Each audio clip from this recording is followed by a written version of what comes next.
ku am mooy tabax soo amul doo tabax ñi am ba pare ñu ñaanal leen ñu yokk waaye suñu tolloo foo xam ne fi ñi am danga leen di faagaagal ñi amul ameeg lu dul seen làmmiñ ku ci wax ku ci ubbi sa làmmiñ nga ubbi kaabaab ga soo bundu xataalee ñi amul ngay topp ñi am sa réew nu muy doxe loolu baax na teyit ñu waxtaane ko ak sénégalais yi ba ñu xam ko looloo doon sababu wax bi li ci des damay bàyyi suñu naataango yi damay bàyyi Babacar Cissé mu am lu mu ci wax su paree Abdou Dialy Kane am lu mu ci yokk moom it merci.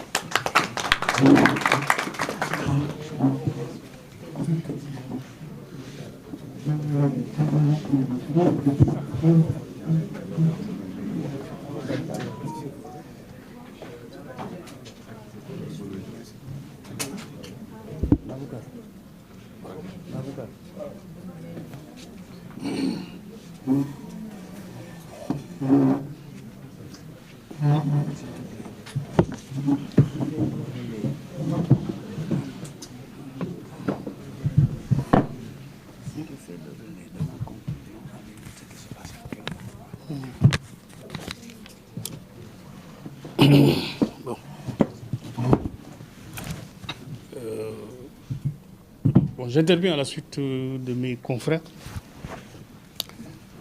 pour vous dire déjà que je précise qu'il ne s'agit pas d'une conférence de presse organisée par les avocats chargés de la défense des intérêts de M. Mohamed Ngomdi Farba. Mais son cas ne peut pas ne pas être abordé. Parce que la situation actuelle est extrêmement difficile, voire périlleuse même, pour le compte de M. Mohamed Ngomdi Farba. En dehors de la loi sur le pôle financier, sur le blanchiment,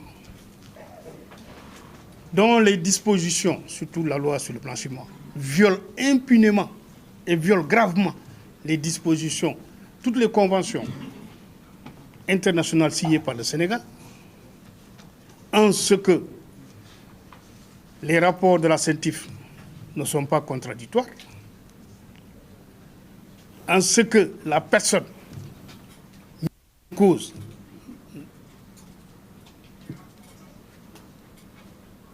n'est pas mise dans les conditions de se défendre ou dans les conditions d'apporter des explications ou de fournir des preuves sur les faits qui lui sont éventuellement reprochés. Mais non, qu'est-ce qu'on fait? On s'empresse de prendre la personne, la placer sous mandat de dépôt et ensuite aller chercher des preuves. Je pense que la meilleure démarche aurait été pour les juges d'instruction qui sont saisis par le procureur, parce que c'est vrai que la loi sur le blanchiment dispose clairement que le procureur saisi d'un rapport de la CENTIF saisit immédiatement un juge d'instruction. Mais le juge d'instruction n'est pas tenu de suivre le procureur dans son réquisitoire éventuel. L'instruction peut, par une délégation judiciaire, demander à la police ou à la gendarmerie de mener une enquête. C'est un préalable. De mener une enquête pour éviter que la personne ne soit placée sous mandat de dépôt. C'est ça la procédure qu'il faut respecter.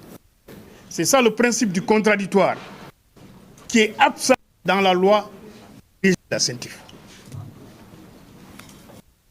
Mais que le code de procédure pénale a prévu, puisque le juge d'instruction saisi peut, par une délégation judiciaire, demander à la police ou à la gendarmerie, en tout cas à un officier de police judiciaire, de mener une enquête par rapport à un rapport de la CENTIF reçu contre telle ou telle personne.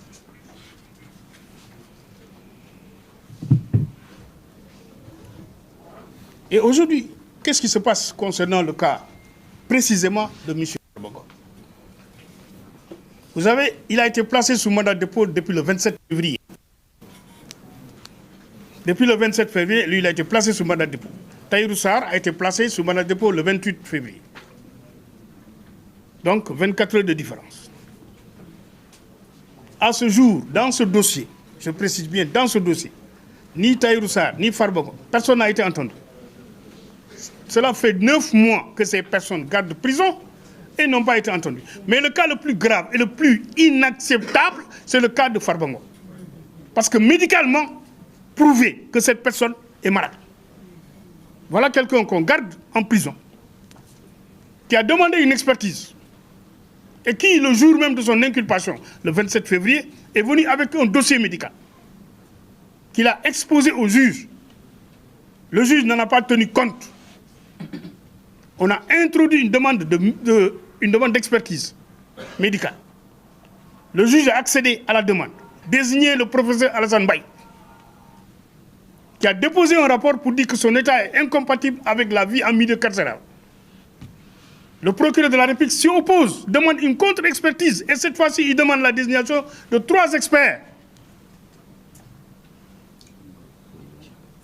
Et pas des moindres, parce qu'il a demandé dans un premier temps que les médecins désignés proviennent de l'hôpital principal. Parce qu'il n'a pas confiance aux médecins civils.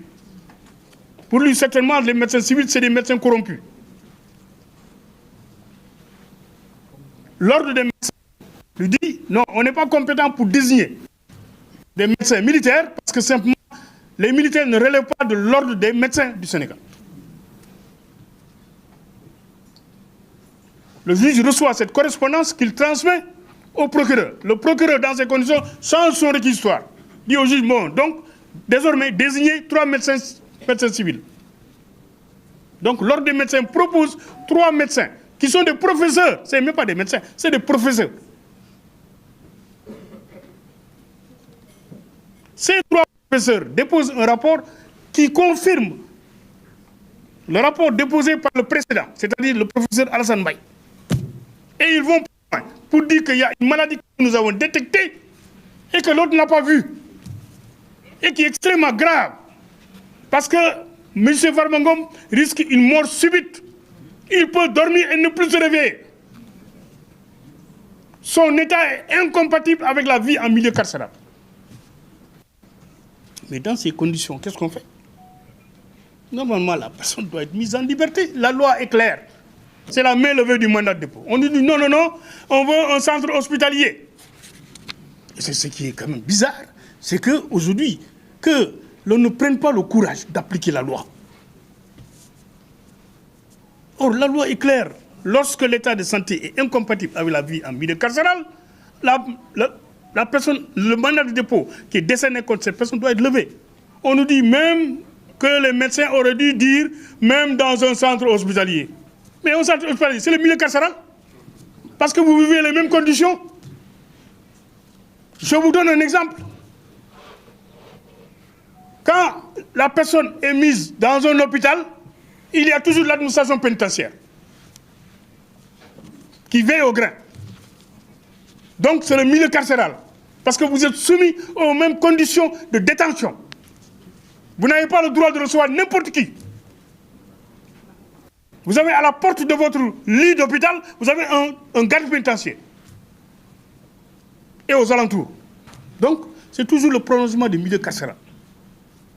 Mais ce qu'il faut faire, c'est au simple, c'est de donner main levée du mandat. C'est-à-dire que M. Farba Ngom sorte de prison, qu'il aille chez lui, qu'on le place au judiciaire au besoin. Mais la loi, elle est claire. Mais qu'est-ce qu'on fait? On ferme les yeux. Ce qui est dommage, on ferme les yeux pour interpréter de manière erronée l'alinéa 2 de l'article 140 du Code de procédure pénale. Et c'est ce qui est grave. Parce qu'on ne peut pas ne pas en faire cas. Parce que simplement, la loi sur la CENTIF, c'est une loi scélérate. C'est une loi scélérate parce que simplement, la personne n'est pas mise à même de justifier ou même de prouver son innocence. C'est-à-dire, en fait, on vous prend poings et mains liés, on vous jette en prison. Et on va chercher des preuves. Et dans ce dossier, précisément de Farba Ngom, on nous dit que l'argent provient du Trésor. Mais l'argent n'est pas tombé du ciel, donc. Ça veut dire que l'argent est sorti du Trésor par une procédure, quand même. On n'est pas dans une république bananière. La procédure, elle est établie au niveau du Trésor. Pourquoi on n'interroge pas le directeur du budget? Pourquoi on n'interroge pas le directeur des finances? Pourquoi on n'interroge pas les inspecteurs du Trésor qui ont eu certainement, à un moment ou à un autre, à signer ou à approuver? Mais toutes ces personnes-là, rien du tout. On prend Farba Ngom, Tahirou Sarr, on les jette en prison. Comme des malfrats. 9 mois, on ne les entend même pas au fond. Et c'est ce qui est quand même grave. Parce que voilà, 9 mois que ces personnes-là croupissent en prison, l'une est gravement malade, sa vie est en danger. Et malgré tout, tout bonnement, on les garde. Et on va chercher des preuves. Aucune preuve n'existe dans le dossier. Aucune preuve. Au contraire, qu'est-ce qu'on a fait? On s'est empressé d'aller faire des saisies. On saisit les comptes, on saisit les biens mobiliers, immobiliers. Mais ce qu'on a fait dans l'affaire Madiambal Diagne aussi. Dans l'affaire Madiambal Diagne, ça a été le cas. C'est un rapport de la CENTIF. Où on a pris un réquisitoire de feu contre Madiambal Diagne. Et les membres de sa famille. Et on fait une délégation judiciaire pour dire à la DIC, vous l'entendez sous le régime de la garde à vue. C'est-à-dire, Madiambal Diagne, tu mets les pieds, toi tu vas en prison. Ta femme va en prison. Tes enfants vont en prison. Et les responsables de Ellipse Project, avec lesquels il était en relation contractuelle, on n'en parle même pas.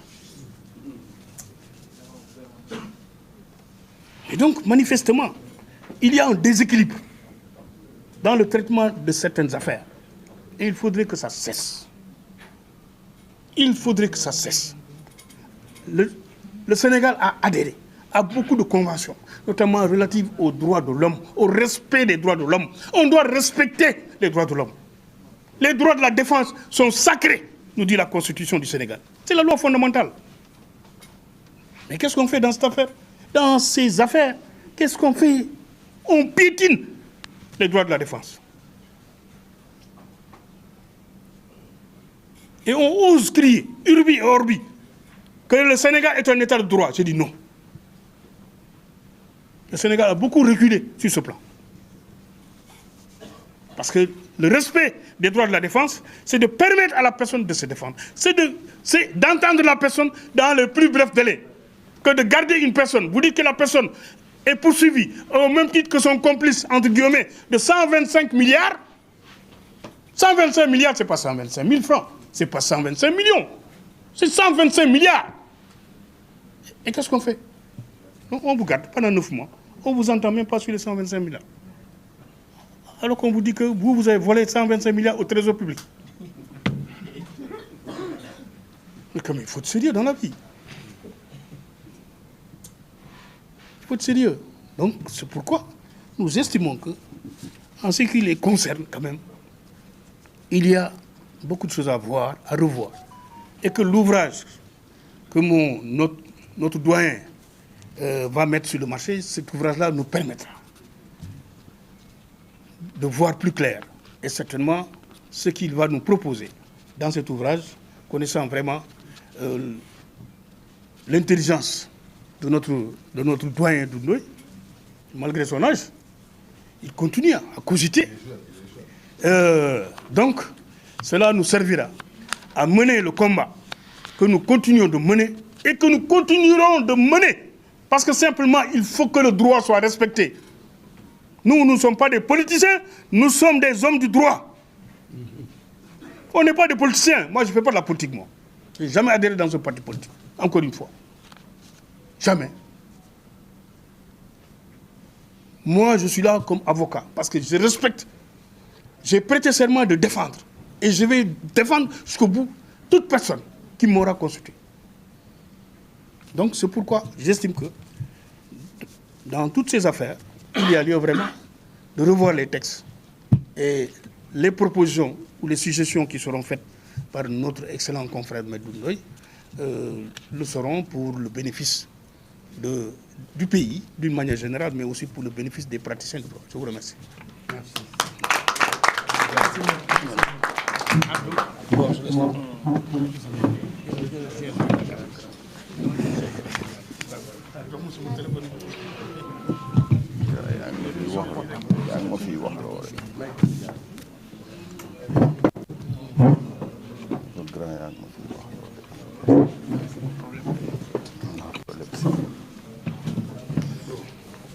Alors, je vous remercie. J'avoue que je n'avais pas prévu de prendre la parole.